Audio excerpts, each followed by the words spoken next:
আজকে যাব আমরা শ্রীরামপুর মায়েশের জগন্নাথ বাড়িতে, কারণ ওখানে মাম্মামের নাচের স্কুল থেকে একটা প্রোগ্রাম আছে।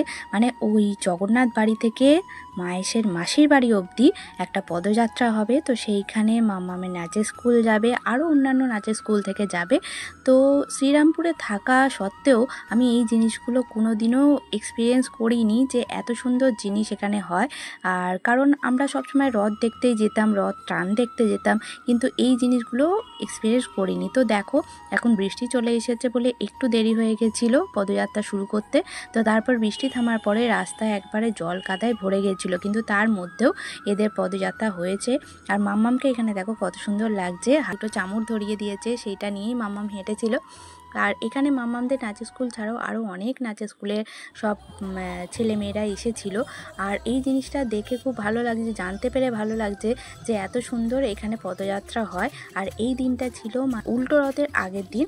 তো আগের দিন এই পদযাত্রাটা হয়েছিল। আর তো আমার তো দারুণ লেগেছে।